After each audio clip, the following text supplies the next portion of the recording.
Le analizaron 7 memorias extraíbles, 2 discos externos y un teléfono celular, de entre todo lo que le habían requisado los allanamientos. Hasta el momento, solo en esos dispositivos se encontraron 3.800.000 videos y fotos de pornografía infantil que tenía este sujeto en su poder. Algunos producidos por él, otros... Hasta el momento 34. Son los que se ha determinado fueron producidos por él. Pero decimos 34 porque hablamos de 34 víctimas. Pero hay casos en víctimas que tiene más de un fotograma. Es decir, hay muchos más. Y todavía resta analizar una computadora de escritorio, una notebook y un pendrive, que son otros de los elementos que le secuestraron, tanto en el allanamiento del mes de noviembre del año pasado como en el allanamiento del 24 de marzo de este año, que fue cuando se lo detuvo. Hasta el momento no está claro, todavía no lo logra determinar la justicia, si distribuyó este material. La gran mayoría de las fotos y videos que tiene han sido fotos y videos que o fueron descargadas por él desde internet o le llegaron vía redes sociales. Pornografía infantil que se distribuye también a través de las redes. De los 34 videos o de las 34 víctimas que ya fueron identificadas, no se sabe, no se ha podido determinar si este sujeto las distribuyó también, porque todavía resta analizar algunos dispositivos. Tampoco está claro si el dispositivo que utilizó para filmarlos es un teléfono celular.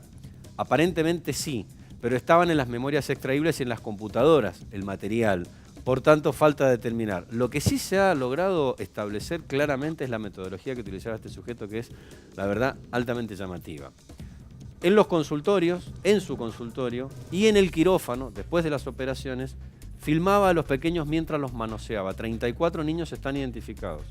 Uno de ellos es una nena, los otros 33 son todos varones de entre 8 y 11 años. Ese es el rango etario de las víctimas. ¿Y se ha podido determinar en qué lugares? Porque sabemos que trabajaba en una clínica oftalmológica, también lo hacía en una clínica privada y bueno, lo hacía en el Hospital Humberto Notti. 2 de los casos fueron en la clínica francesa, desde donde salió la denuncia. El director de la clínica francesa fue quien lo denunció cuando tomó conocimiento de esto. 2 casos fueron en esa clínica, los otros en el Hospital Pediátrico Humberto Notti y los demás no se sabe si en la clínica Cotlic también. Por eso ayer se produjo un allanamiento precisamente en la clínica oftalmológica para poder determinar si allí también ocurrieron algunos de los hechos.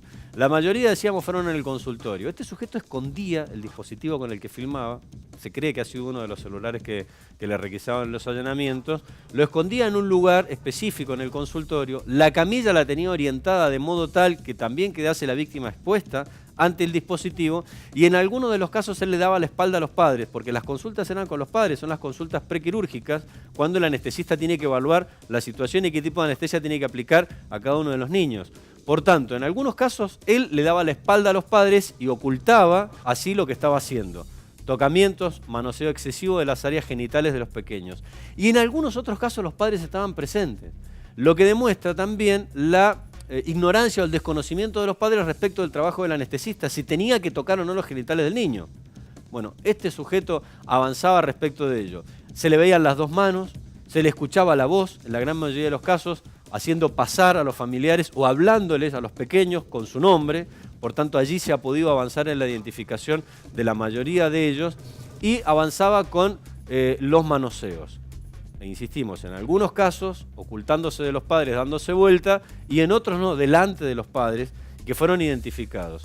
15 fueron citados, 15 padres, ya se identificó a los menores. De esos 15, 6 hicieron la denuncia formal, porque al tratarse de un delito de abuso sexual es de instancia privada, por tanto la justicia no puede investigar de motus propios, sino que necesita las denuncias formales de las víctimas, en este caso los padres y apoderados de los menores. 6 de ellos ya hicieron la denuncia, ya tiene 6 imputaciones formales por abuso sexual gravemente ultrajante, y en los casos de los videos ya hay 9 acusaciones por producción de pornografía infantil. Decimos, se tiene que avanzar un poco más para determinar si lo distribuyó, porque allí la gravedad del caso sería mucho peor. El fiscal adjunto en lo penal, Gonzalo Nazar, daba una conferencia de prensa en la mañana de hoy y esto nos decía. En términos de calificación legal, el aboque, por supuesto, se ha visto modificado. Hasta el momento, y en el día de ayer, Jorge Madio ha sido imputado por el delito de producción de pornografía infantil, previsto por el artículo 128 en la cantidad de 9 hechos.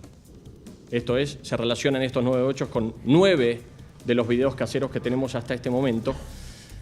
Y la novedad es que a Jorge Madio se le han imputado en el día de ayer 6 hechos de abuso sexual gravemente ultrajante, porque, como ustedes saben, teníamos los videos, pero no teníamos las víctimas.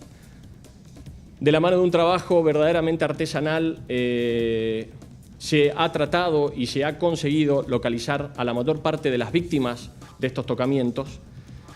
Se ha entrado en contacto con los padres de los menores revisados. Muchos de esos padres se han hecho presentes personalmente, hablamos de una cantidad de aproximadamente 15. Otros padres han mandado correos electrónicos al correo que oportunamente dispuso Procuración General a tales efectos. De esa cantidad de correos, que asciende a la suma de unos 150, hay 35 correos que daban cuenta de datos específicos y determinados con respecto a la atención de menores por parte de Jorge Madio en su calidad de anestesista. Y todos esos padres, ya algunos han venido, otros están por venir, han tomado conocimiento de la causa, se les han exhibido los videos que se han ido capturando de los dispositivos electrónicos de Madio, y hasta el momento tenemos 6 padres que han instado la acción penal para que se investigue el abuso sexual del cual habrían sido víctimas sus hijos. La sorpresa de las autoridades del Hospital Humberto Notti, el director asistencial, cuando daba la conferencia de prensa después de que se conocía la denuncia de la clínica francesa, y decía: no puede ser que haya ocurrido en este hospital, porque él siempre estaba en presencia de los padres, nunca estaba solo con los niños, nadie podía imaginar que hacía esas cosas con los padres presentes. Eso, si nos referimos al consultorio, cuando hacía el examen prequirúrgico, ahí estaba con los padres, y en la mayoría de los casos sí, es cierto, estaba con los padres. A algunos les daba la espalda para avanzar con los tocamientos, y en otros casos los padres estaban ahí sin saber qué es lo que estaba haciendo este sujeto. Pero hay videos también en quirófano, y no hay ningún otro médico. Allí está quizá la clave de la cuestión, porque ¿cómo es posible que el anestesista se quedara con el pequeño anestesiado dentro del quirófano en soledad? Y esto también es materia de investigación por parte de la justicia, porque acá hay un protocolo que no se estaba cumpliendo. Entonces, no solo se investiga cómo hacía para ocultar el dispositivo y activarlo, porque se le ve sus manos, se escucha su voz. Se cree que no es un dispositivo de ultra tecnología, se cree que es un teléfono celular y hasta por ahí nomás, porque los audios son malos, por ahí la calidad de la imagen también. Pero lo cierto es que en algún lugar lo escondía, lo activaba y a partir de ahí avanzaba con la filmación y con todas las maniobras. Ahora bien, ¿puede ser que haya otra persona que haya colaborado con él por ocultarlo? ¿Puede ser que en algún video otra persona haya sostenido el dispositivo? ¿Cómo es posible que en el quirófano se quedara solas con los pequeños? Allí también está avanzando la justicia para determinar esto, porque es muy difícil que lo haya hecho solo. Algunos sabía y se quedó callado. En la clínica francesa, cuando se enteraron, 2 de los videos fueron allí, lo denunciaron formalmente a la justicia. Fue el propio director de la clínica, cuando los compañeros advirtieron este tipo de maniobras del sujeto, que fue y lo denunció. Así fue que terminó cayendo, pero en el Hospital Humberto Notti hace más de 20 años que trabajaba. Y allí es donde se está sospechando de que puede haber la participación de otra persona. Decíamos, este sujeto tenía en su poder 34 videos de su producción, con 34 víctimas. Hay más videos también. Y 3.800.000 videos y fotografías, tanto descargados de internet como recibidos a través de las redes sociales. Otra cuestión que también está evaluando la justicia es la situación de este hombre. Está detenido en el Hospital Psiquiátrico El Sauce. Desde el 24 de marzo, cuando se lo detuvo, acusó una crisis y acusa a la gran mayoría de las personas que son detenidas y que tiene pruebas concluyentes en su contra, porque ya lo venían allanando desde noviembre. Aquí ya este hombre ya tenía fijada su suerte, o por lo menos ya sabía dónde iba a ir a parar. Cuando se detienen las personas, generalmente entran en una crisis de nervios. Lo que evaluaron los forenses en aquel momento, el propio 25 de marzo, cuando se lo estaba notificando de todo esto, es que probablemente este desborde conductual que había presentado lo podía llegar a planificar algún tipo de idea suicida. De allí que se lo llevó al Hospital El Sauce. Está detenido desde aquel momento allí.